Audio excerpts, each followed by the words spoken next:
Assalamualaikum warahmatullahi wabarakatuh. Perkenalkan, nama saya Kamal Fadirahman dengan ujung NPM 122 dari kelas D. Pada video kali ini, saya akan membahas tentang bagaimana Bayesian inference dan metode Carlo dapat bekerja sama sebagai satu pendekatan statistik yang kuat dalam melakukan analisis ketika data bersifat acak, kompleks, atau penuh ketidakpastian.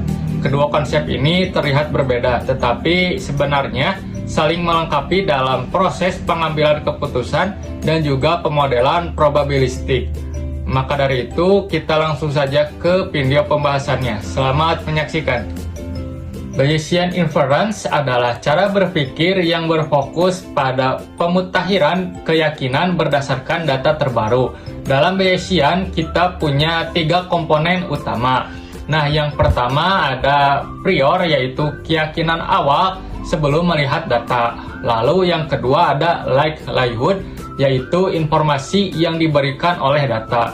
Nah, yang ketiga ada posterior, yaitu keyakinan baru setelah data masuk.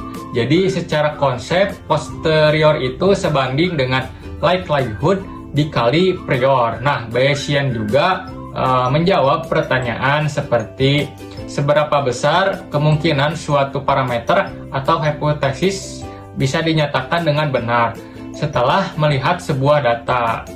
Dan juga Bayesian ini tidak seperti pendekatan frekuentis yang hanya berfokus pada hasil sampel, tapi Bayesian ini menggabungkan data dan pengetahuan sebelumnya untuk menghasilkan probabilitas yang diperbarui. Jadi rumusnya itu posterior sama dengan likelihood dikali prior dibagi evidence. Nah, lalu dasar utamanya dalam rumus teorema Bayesian ada dalam tampilan di sebelah sini. Anda dapat melihatnya. Nah, ini untuk rumus teorema Bayesnya.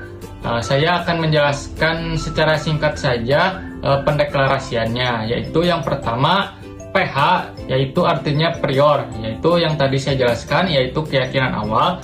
Lalu P dalam kurung DH, yaitu itu adalah likelihood. Ada juga P dalam kurung H D tutup kurung, yaitu posterior. Dan yang terakhir ada P dalam kurung D, artinya evidence. Nah, mungkin itu untuk rumus teorema Bayesnya.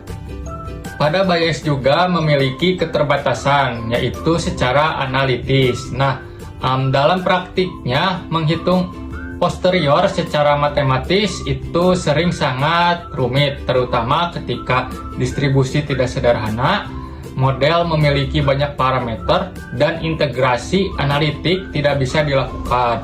Nah, disinilah Monte Carlo hadir sebagai alat penyelamat.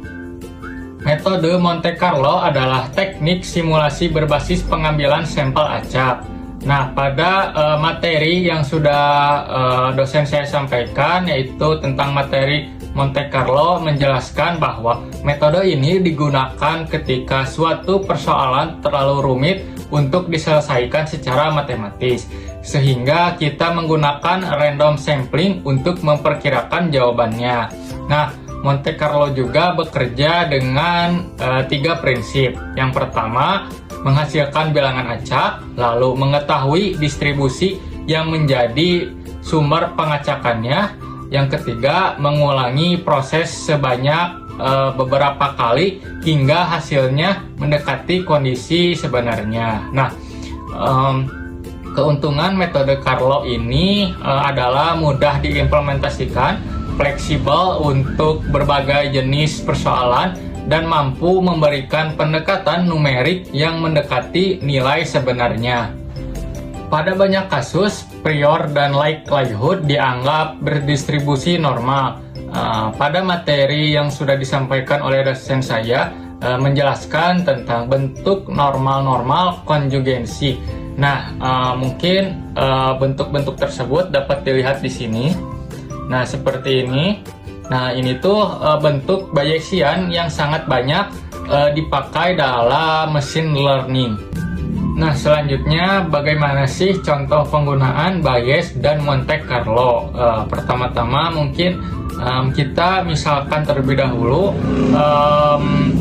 ketika kita ingin menaksir parameter tertentu yang datang dari distribusi tertentu. Nah, pertama-tama kita mulai dengan prior, yaitu pengetahuan awal. Lalu kita juga memiliki data aktual yang biasa disebut likelihood. Nah, posterior ini secara teori dapat dihitung ya, tetapi mungkin integrasi matematisnya rumit.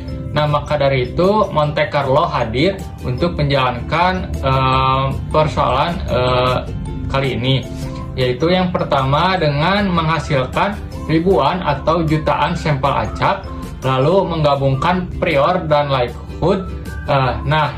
Maka hasilnya posterior mendekati secara numerik.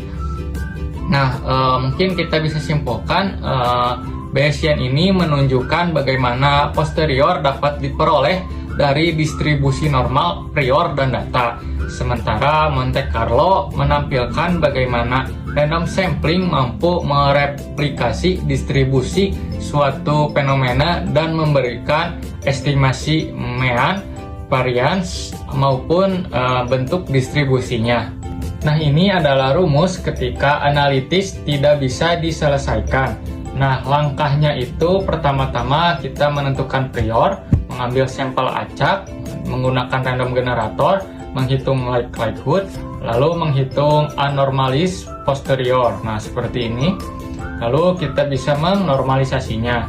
Nah, inilah yang disebut Bayesian Monte Carlo sampling, dasar dari banyak algoritma seperti MC-MC. Untuk terakhir, kita masuk ke bagian kesimpulannya. Jadi, Bayesian inference dan Monte Carlo bukan hanya sebagai topik yang berbeda. Bayesian memberikan filosofi dan rumusnya, sedangkan Monte Carlo memberikan alat untuk menghitungnya. Nah, keduanya itu membentuk satu kesatuan yang sangat kuat dalam statistika modern. Digunakan dalam machine learning, AI, simulasi risiko, inferensi medis, dan banyak bidang lainnya. Dengan memahami dua pendekatan ini, kita tidak hanya bisa memperkirakan probabilitas dengan lebih baik, tetapi juga dapat memodelkan ketidakpastian secara lebih realistis. Mungkin itu saja video pembahasan materi tentang Bayesian dan Monte Carlo yang bisa saya jelaskan. Terima kasih. Mohon maaf apabila ada kesalahan dalam penjelasannya. Saya ucapkan terima kasih. Wassalamualaikum warahmatullahi wabarakatuh.